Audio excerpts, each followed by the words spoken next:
Buenas noches. Welcome, everyone. Welcome to City Lights Live. It's wonderful to see so many beautiful faces here in the Zoom window with us tonight. For those of you that know, who doesn't know, we are celebrating the release of Farah Jasmine Griffin's new beautiful book, Read Until You Understand, The Profound Wisdom of Black Life and Literature. So this is going to be a beautiful event. This is part of our virtual reading series that City Lights has continued to do in the footsteps of this pandemico. Back in the day, we used to do our little gatherings here in the poetry room, but now we're all in the Zoom world, connected in some strange way. So we've continued to bring you authors through the Zoom world that we know and love with readings, discussions, symposiums, and much, much more into the fall season. As many of you know, not only is City Lights a bookstore, but we're also a publisher. And we continue to publish in the grand tradition of our founder, the late Lawrence Ferlinghetti, whose office I am broadcasting from right now, sending you all some Lawrence love from here. Yeah, we recently published a new book of poetry from the current poet laureate, the one and only Tongo Eisen Martin. We also have Todd Miller's new book. Oh yeah, give Tongo his due, y'all. Give Tongo his due. Woo. You could throw this book in a tank and it would explode. I kid you not. We're very proud that we've got Miller's new book, Build Bridges, Not Walls, was just published. Stan Cox's The Path to a Livable Future. And we have a beautiful edition that we're so proud of, Diane DePrima's 50th anniversary of Revolutionary Letters. So yeah, check out these and more new books at our brand spanking new webpage, www.citylights.com. And for those of you that don't know, the bookstore has been open for regular business hours now for months, 12 days, 7 days a week.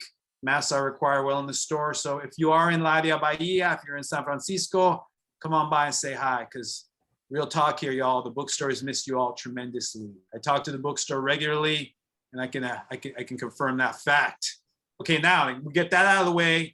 Let's just say that here tonight in the Zoom window, we are so excited for the release of Farah Jasmine Griffin's wonderful new book, Read Until You Understand, The Profound Wisdom of Black Life and Literature, published by W.W. Norton. And if this wasn't enough, joining Farah tonight in conversation will be Robin D.G. Kelley, y'all. Woo, this is gonna be so good. It's gonna be so good. And we're gonna be posting links to purchase the book in the chat function on your Zoom dashboard. And also, beautiful people, we're gonna be having a Q&A at the end of this wonderful talk. So please post any questions you may have for Farah or Robin, and we'll get to them later on, I promise. Now let me just read these bios real quick so we get to it. For those of you that don't know, Farah Jasmine Griffin is a professor of English at the University of Pennsylvania. She's the author of Who Set You Flowin, The African-American Migration Narrative, and the co-editor of A Stranger in the Village, 2 Centuries of African-American Travel Writings.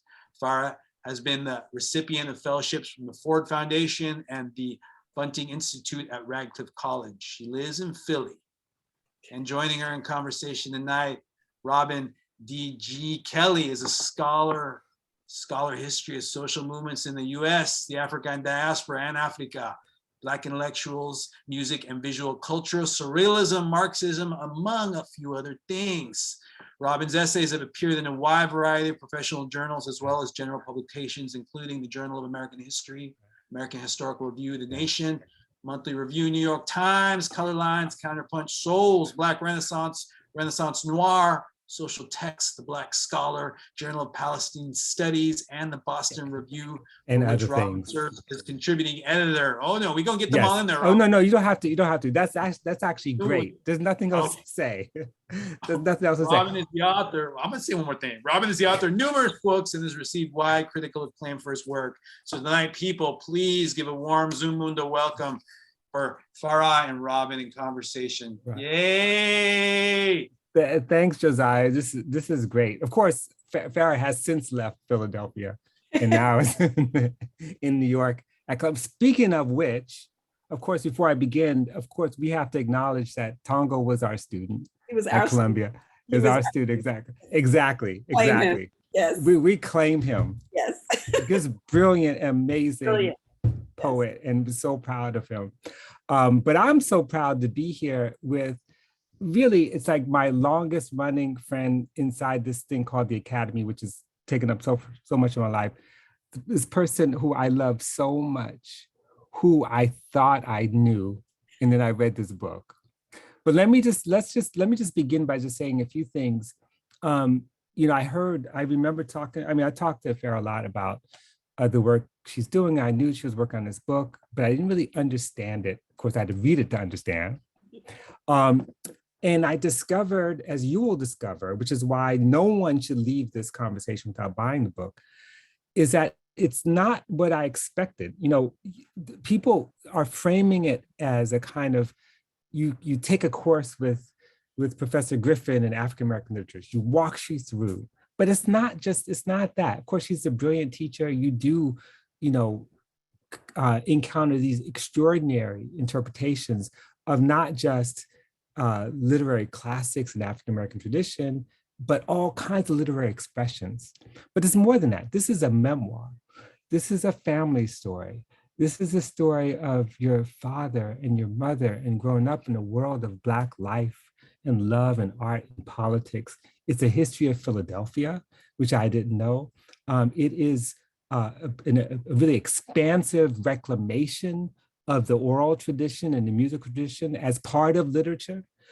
It is a journey that is unlike any journeys I've ever taken. And, I love everything that Farah's ever written. I teach all her work. This book has transported me in many ways. And I can't even express what that means. Who's walking around Philadelphia and runs into Tony Cade sitting down? Like, oh, yes, I know you, and has a conversation.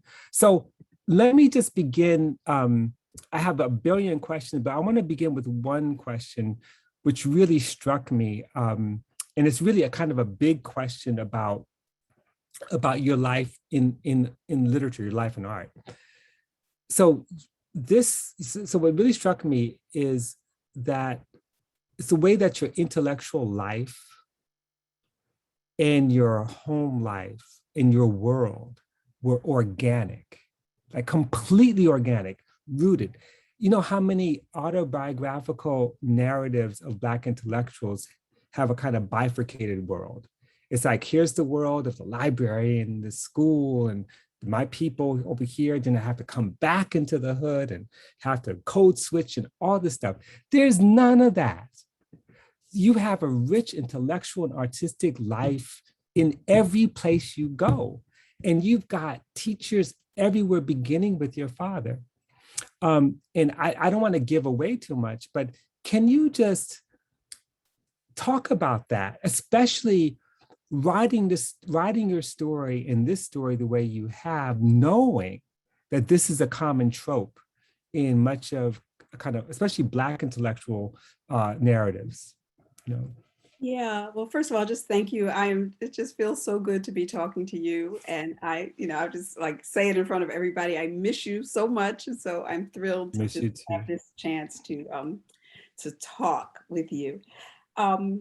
So yes, one of the things that I wanted to do with the book when I was thinking about writing it was, I thought, I've been studying formally literature for years and teaching it for decades. And keeping up with all the different ways we learn to read novels and fiction and, all the kind of theoretical interventions.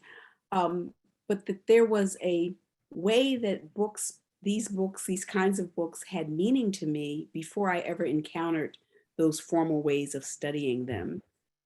And that it was a meaning that I was given as a child, outside of, even outside of school, actually. And I was it was given to me by my father, who taught me how to read, who gave me my first, made sure I got my first library card when I was 3 years old, and who took me on weekly trips to the library. And then later on, after he died, who left just closets full of books. And so my first encounter with books, before I even knew what a canon was, my first encounter with books that would become canonical was, in a little closet of paperback books that my father had. And so you're right, I wanted to sort of reclaim that sensibility that there were books, there were readers, there were intellectual conversations and debates in restaurants and barbershops and on the corner and in our house. And that those ways of thinking gave meaning to these books that I think have something to teach us still. Right, right. Well, it's amazing how the lessons you are able to garner from real life experiences, whether it's, you know, mourning your father's passing, in the way that unfolded, the way communities came together. And it's literally, it's kind of a mirror image of what you're also reading. In other words, there's a way in which your own memories and experiences with the community that really loved you, that loved each other, I should say, that wasn't dysfunctional, that were all intellectuals in their own way. And that's the other thing. It's like, there's no real hierarchy. There's a way in which people are sharing and teaching one another and learning and making huge mistakes, as we all do, as we move through life. But I'm wondering if you can talk about like coming to this book, whether or not this book is a kind of an accumulation of witness, that is an accumulation of witness of saying, okay, well, wait a second, this, you know, Sula is familiar in many ways and not, you know, a lesson before dying, like I know that. Is how much of your decision to make this a kind of memoir that's woven together about recognizing the authenticity of the stories you read, and how much of that, and at what point is it sort of the opposite, where the stories you read actually are kind of ruptures of the world that you know? I'm wondering if you could just talk about that. Yeah, oh gosh, that's such a good question. So I think, you know, being inquisitive, I went to those books looking for answers, and I went to those books looking for explanations, and maybe sometimes finding things that weren't necessarily there, or the answer was in my interpretation of what I was reading, but feeling welcomed by those books, right? And I think that what they did for me was they told me that my life, the life that I witnessed, ordinary Black people who were flawed, Mm-hmm. not dysfunctional, but flawed because they were humans, right? But who loved deeply and laughed deeply, that world was also the world of the subject of art, right? That's what Morrison and Baldwin and Ernest Gaines and others taught me, that the world was the subject of art, that you could make, you know, it was already artful, and that you could make art out of that life. And that there was, and taught me how to look for the kind of wisdom, the philosophies, the worldviews that people expressed every single day. So I think that's, you know, the literature was a place that I went to looking for answers. I went looking for my father in the literature. I went wondering having conversations in my head with him over the literature. And also seeing that, you know, the stories that were being told were singular. They were works of the imagination. They were created by these extraordinary writers, but they were created out of a context that I recognized, that was familiar, and that wasn't just about degradation, right? But that was also about beauty and transcendence and all those things that art can be about. Right. That's beautiful. And there's so many moments in the book where I have to confess this, because since we've known each other for so long, I'm like, you work for Alien Higginbotham as a girl, you know, like really? Like how does that happen? How do you move in these circles? How do you like, and so this actually leads me to a question that I had. And it's something that kind of runs through every chapter. Well, of course, I was like, and your family owned a restaurant? It's like so much. But there's one thing that really interests me, is the way that you navigated as a young person and even as an older person, a world where it seemed like you never felt less than. I mean, even amongst the white elite, basically, you never felt less than. You navigated across these class lines. We know that they existed, but the value you found in everyone that you dealt with, especially your working class community in Philadelphia, the value, like there's so much value there. And then by the time you move into like magnet schools, elite schools, it's like you're armed. It's like you're prepared, like nothing. And I don't know people like that, except for you, obviously. Did you ever have any sense in your classroom experiences or in your intellectual engagement where like you feel like someone, like you're being tested, or you feel like you don't belong? That was so striking to me. Like every place you went, you did belong. Yeah. That's unusual. Well, it's funny, like you say, you knew Leon Higginbotham. I feel like, in some ways, I feel like Forrest Gump, or like, Waldo, right? Like I just end up and I meet these people and I know these people. But it also says a lot about Black Philadelphia, right? So I end up working for Leon Higginbotham, who becomes like my godfather, because I'm a kid who's in a program called AFNA, that is a program to takes kids and gives them enrichment, and then if they don't need the extra classwork, it places them with professionals. And there are all these Black professionals who are like, I want to have one of these kids placed with me.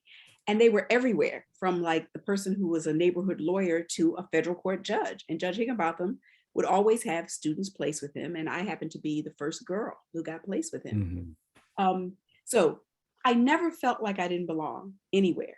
And that was probably, and I didn't feel like better than anybody. Right. I just felt like, if given a chance, I'll do my best. Like my thing was, I won't be the smartest girl in the class, but I'll be one of the smartest girls. Like I'm gonna be okay, And I think that what I also noticed, what became clear to me, because I had so much respect for where I came from, in every step of the way, like from that first little neighborhood school in the hood, there were kids who were smarter than me. And I knew that, right? There were kids who were as smart as me, but there were plenty who were smarter. And so by the time I got to the elite girls' school, I knew, I was like, I know people who are as smart, if not smarter than you are. They might not speak standard English, but in terms of thinking, like, I wasn't even the smartest kid in my family. Like, so I think it was that sense of, we're all we're not, we don't have equal opportunity, but in terms of what we come into the world with, it's pretty evenly scattered, in terms of mediocrity and intel, it's even. And then it's what you have access to, what you can do with it. So I think that's what really helped. And then I just felt like, it's not that the community I came from was perfect or even always safe or anything, but I did feel protected. And I felt very supported and nurtured, even as I was making that move into those other places. So I felt like I needed to represent and witness that there's a whole bunch of me's there that just aren't here right now. Yeah, I try not to get nostalgic about stuff like this, but I've always wondered how much of that's generational, because so many of your experiences remind me of mine, especially living in Washington Heights in the late 60s, early 70s, and what that was like, where you knew your neighbors, and but also what it was like to go from house to house and discover that everyone had a library of sorts, whether that library was, the Fawcett paperback books, or whether that library was every copy of Ebony and Jet and Our World and all that stuff. But they're libraries, they're texts. Yeah. And I'm wondering, in terms of your discovery of literature, now I'm thinking about the novel and poetry, and you tell this story in the book. And I'm thinking specifically about Toni Morrison, because there's a point in the book where you say, Toni Morrison, Sula changed everything. It's like a turning point for you. what happened? I mean, if you like, what was the thing at that moment of encounter that flipped it for you? Yeah. Was it that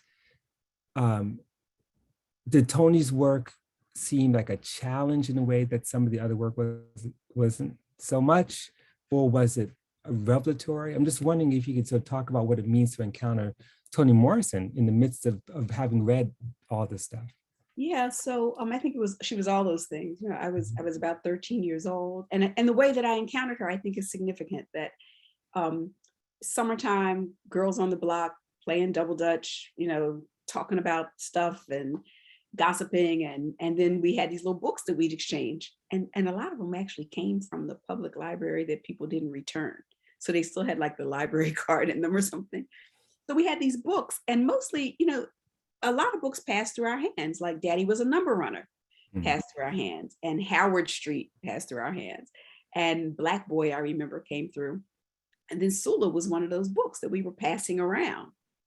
And I remember reading it and just being like, oh my God, like, one, I didn't really understand all of it, so that I want to read it again and again and again. Two, it just was so beautiful, I wanted to read it out loud. Sula was like no one I had ever read about in my life, but she was kind of reminded me of my Aunt Eunice. You know, like I could imagine her, my Aunt Eunice. Like when I saw Sula, when I read Sula, I could see my aunt in those pages, you know. And so I think it was just wanting to go back over and over and read it and be immersed in that world. Like I didn't want it to end.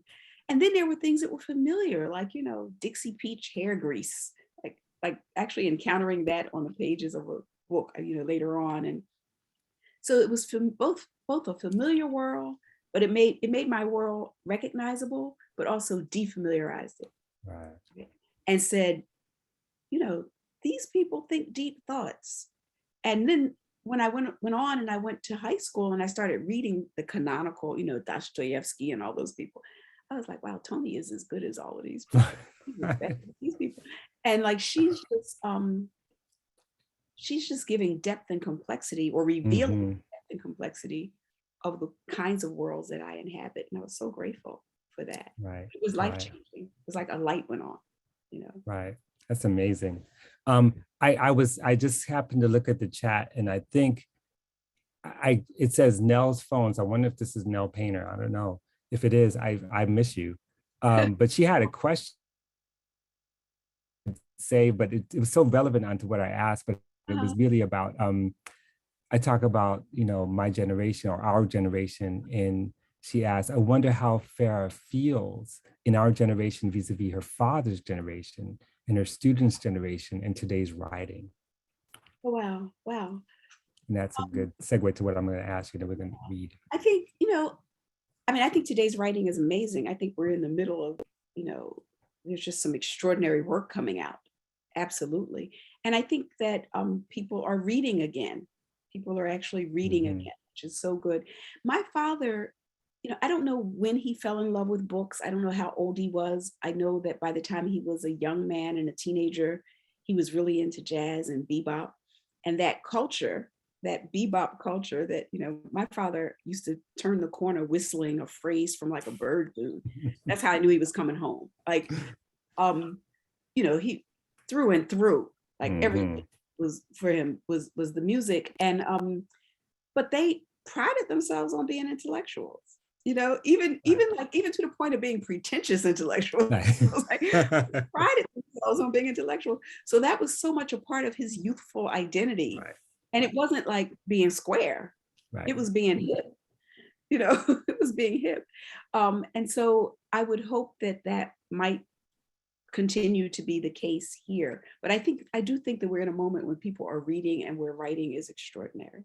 And I meet young people all the time in my students, but mostly I meet young people on social media who hit me up and about what they're reading, and really exciting critical conversations going on with them about what they're reading. Yeah, well, you know, what's amazing about your text as well is that it is really contemporary. I mean, it's both in terms of the classic text, but you're dealing with texts that are really real texts. Obama's speech, the Reverend Wright controversy, Tamika Mallory and Kimberly Jones, the way in which these texts are continually new Jeremiahs coming into being. So speaking of reading, I would love for you to take this opportunity so people could hear your beautiful words.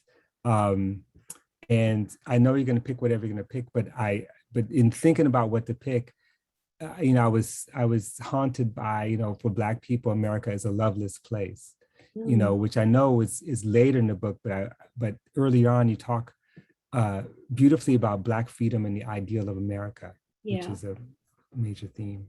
Yeah, so I'll read a little bit from that chapter, which is the third chapter, I think, in the book, and I'll skip around in it a little bit, but just a little to give you a sense of some of the autobiographical writing and also where the title of the book comes from. At some point in first or second grade, administrators from my neighborhood school reached out to my parents expressing concern that I refused to stand for the Star-Spangled Banner during school assembly. I attended the neighborhood elementary school, McDaniel, less than a block from my home. It was predominantly Black and sat diagonally across the street from St. Edmund, a Catholic school, which was predominantly Irish and Italian. I didn't sing the national anthem or say the Pledge of Allegiance because, according to my father, our country refused to recognize us as full citizens or even as human beings. When my father died, my family decided not to request a flag for his coffin. He'd served in a segregated Navy just after World War II and was honorably discharged, but he never spoke to me about his service. It appears to have been a traumatic experience for him. My mother, ever the diplomat, instructed me to stand for both the anthem and the pledge, though I didn't have to sing the former or recite the latter. Just do like the little Jehovah's Witness boy does. The Jehovah's Witness she referred to was one of 2 or 3 remaining white students in the entire school. At one point, I resumed reciting the Pledge of Allegiance because I like reciting things from memory, and I especially like the sound of the declarative ending, with liberty and justice for all. The Star-Spangled Banner never held that kind of appeal for me, since it's so militaristic and bombastic. Even today, I stand for it, but I do not sing it. The Star-Spangled Banner is my least favorite of the patriotic American songs. Another, My Country 'Tis of Thee, has been forever ruined by my father's rewriting of the lyrics, My country 'tis of thee, land of no liberty. In contrast, I've grown to love Woody Guthrie's This Land Is Your Land because of its expansive, inclusive sense of the nation. However, America the Beautiful is the one that I find most appealing, perhaps because of Ray Charles's soulful rendering or because of its portrayal of the country's wondrous natural beauty. I especially claim to appreciate the magnificent landscape after a cross-country drive when I was a young adult. It is the one thing I love about this land without ambivalence. During my brief time with my father, I learned of his disdain for what he saw as the country's hypocrisy. Nonetheless, Emerson Griffin possessed a deep admiration for the founding documents, and though critical, he held a kind of disdainful awe of US military might.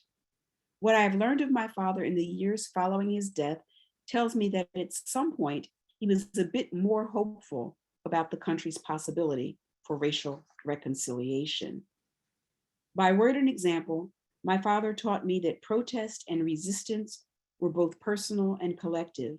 We march, we stand, or we sit for what we believe, and we read. He insisted that reading and study were central to our struggle as a people and to my overall development as a human being. One morning, before I left school, I was in 3rd grade, my father gave me 2 paperback books. On the title page of Black Struggle, A History of the Negro in America by Brian Fulks, he wrote, "Jazzy, read this book. You may not understand it, but read it and understand. Daddy, baby, read it until you understand. Ask your teacher if you don't." The second book was a small paperback with a red, white, and blue cover titled The Little Red, White, and Blue Book of Revolutionary Quotations by Great Americans. He'd written notes not on the title page, but within the book, and place asterisks by or parentheses around specific quotations. Start here, Jazz. There's lots of Frederick Douglass.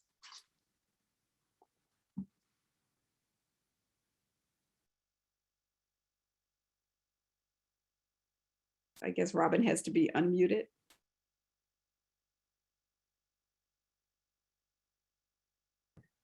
Great, there you go. Okay, thank you. No, that was so beautiful. And your father is such a central, towering figure in this narrative. And by the way, does he still visit you? Yeah. Because I know that he loves you in yellow. His color. So Yeah. right. Which I'm not giving away too much, but of course you know this from the book. Yeah. But your father's such a towering figure, and it's interesting that the way you tell his story and your mother's story, the way you tell their love story. Yeah. I'm just curious in terms of your own research and thinking about the book. How much work did you do? In other words, what was the kind of archival, psychic, conversational work you did to reconstruct these memories? Because what's wonderful too is that you're very honest about the things that you remember and the things that you don't remember.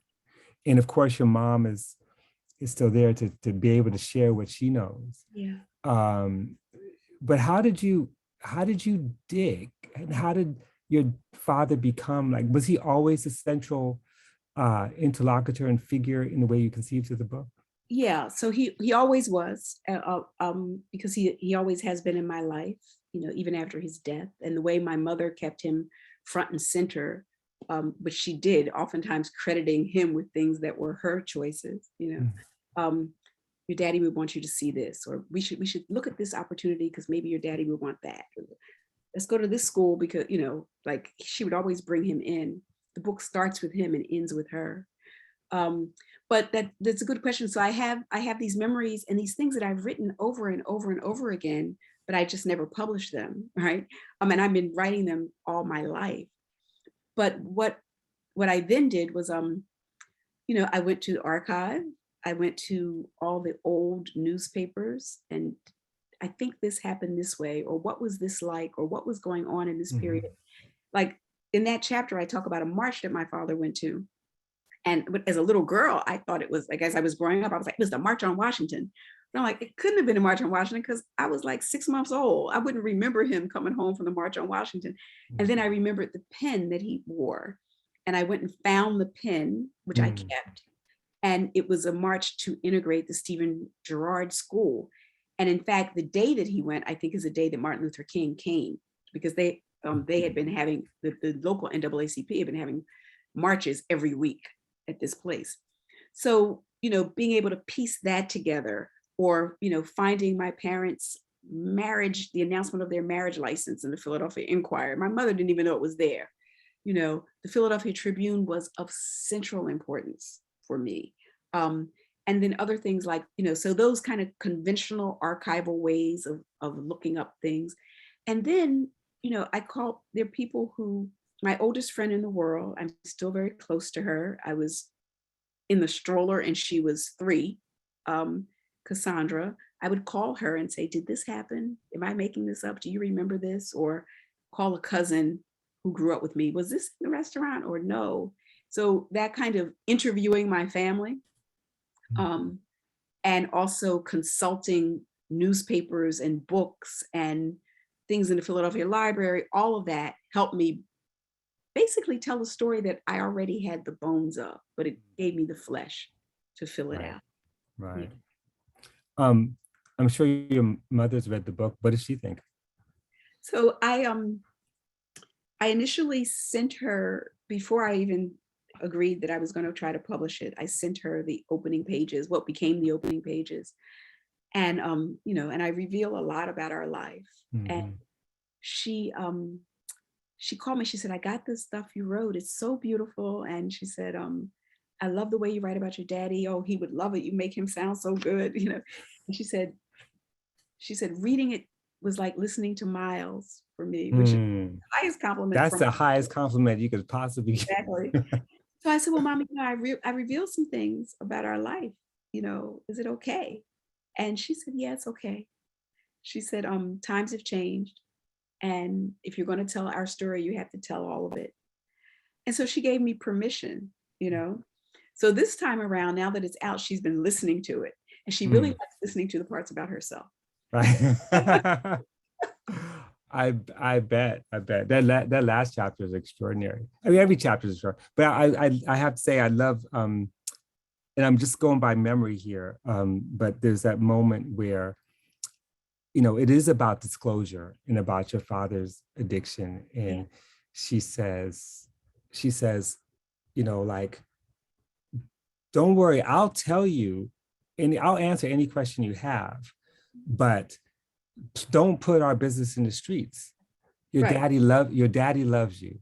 Yes. Right. Like that coda, it said everything. In fact, that little exchange in many ways is, for me, again, and by the way, I'm just riffing here. That little exchange is in capsule form so many of the themes that you pull out of all this literature. And here I'm thinking about mercy, in grace, in love, in family, hospitality, death, mourning, rage, anger, protection,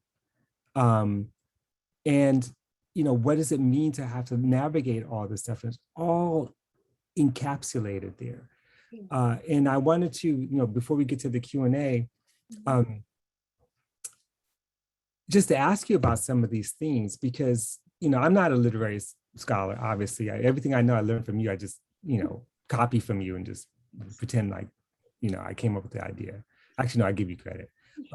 But in many ways, it's not my field, but I also know that your interpretations are unique. They're not the themes, especially of mercy and grace and love. Death and mourning, of course, but the way you deal with death and mourning is very different. And I'm wondering whether or not these were themes that you just simply carried with you, or these themes were organizing elements that helped you figure out how to write the book, how to put it together. Yeah. So I think that, I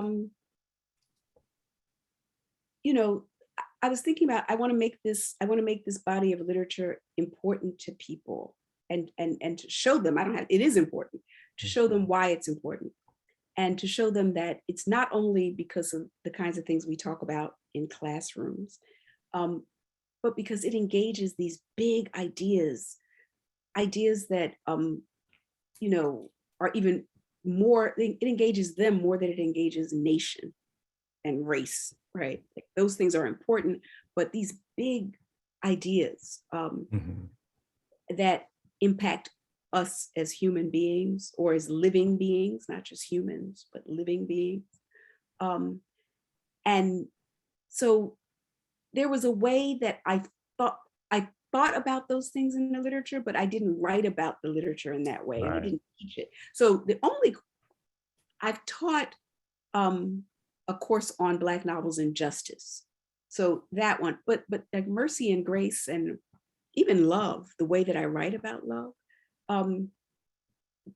it was a very different way of writing. I hadn't written about it as an academic in that way, but it was the way that I thought the literature spoke to me and to readers, And the other thing is, I think, I didn't grow up in the church. Church was all around me, but I didn't grow up in the church. I didn't have a religious education.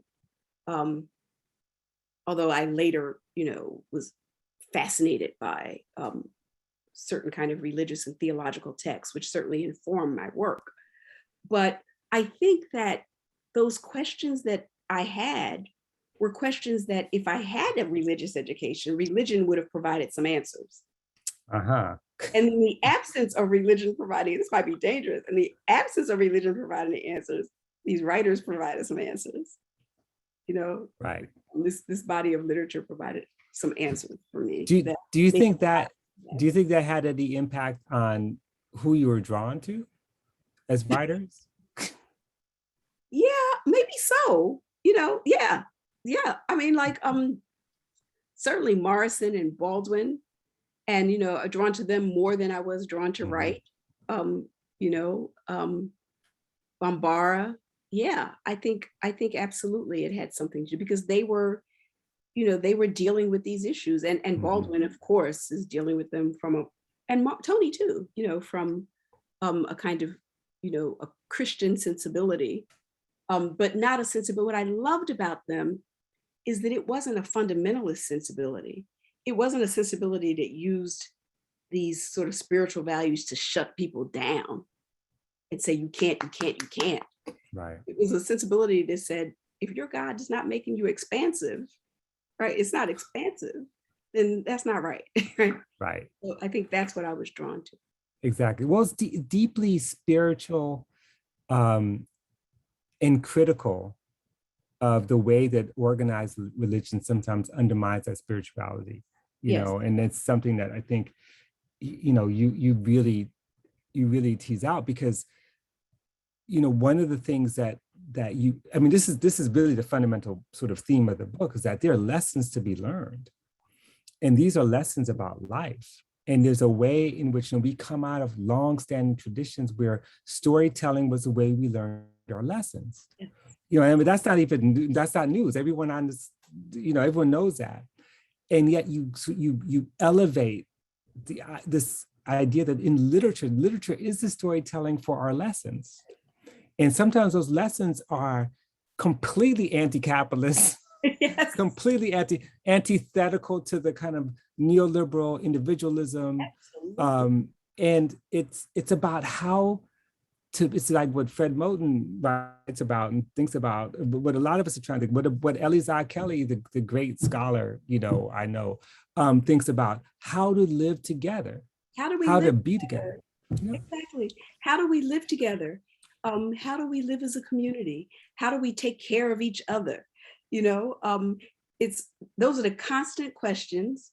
And, you know, I know that I was a recipient of a community who was under siege every day, right? But who came together to take care of this widow and her child in the best way they could, right? And so absolutely, how do we care for each other? And, you know, how do we live with difference? Sometimes we're good at it, sometimes we're not. And how do we live with people who really despise us? Right. And want to see us harmed? Exactly. Like, you were telling the truth though when you said, like, there's some people I just don't know how I could ever love. You do it. You know. Right. Exactly. Well, our time has come to a close. So we got all these questions, and I'm looking through the chat. I'm like, all these friends and famous people, and all these people who are like, you know, I'm just astounded. Great poets, great writers. So there's lots of questions. I guess I probably need to go back and try to. Hosea, I think Hosea is gonna. Yes. Oh, good. Can you do the questions? Good, because I don't want the responsibility of skipping over somebody, especially people I admire. I'm even so sorry to interrupt this. This is amazing. Such a beautiful conversation. You're right, Robin. You do need 6 hours at least. So we're gonna work on that here. Yeah, but there are several questions. Yeah, I'll just start with the first one. And Nell is asking. She's saying they're saying it's great to see you both and together. Thanks, Farah, for a wonderful book. Robin mentions generation. I wonder how Farah feels in our generation vis-a-vis her father's generation and her students' generation and today's writing. And that's something that you were addressed. Yeah, so Robin read that one. Yeah, I read that question because it was, Nell Painter was my teacher. Not formally, but definitely my teacher. So another one, although I see Frank Greedy. Well, go ahead. Oh, well, we'll start off easy then. Do you have any advice? Brianna asks, do you have any advice for young writers to get their writings published and seen? Oh, wow. I mean, I think there's so many more ways of getting published now than there were when we were coming up, Robin, right? I mean, there's so many venues and independent publishers, and it depends on what you're writing, but people have these amazing blogs, and people are really taking control of getting their ideas out there. And I think that that's one of the good things about technology, right? And certainly, there's just a full range of possibilities. So I think that there's much more opportunity than it was when there were, just fewer places for us. So, okay, Nathan asks, how do you feel about carrying on or advancing your father's legacy in civil rights, protest, and resistance?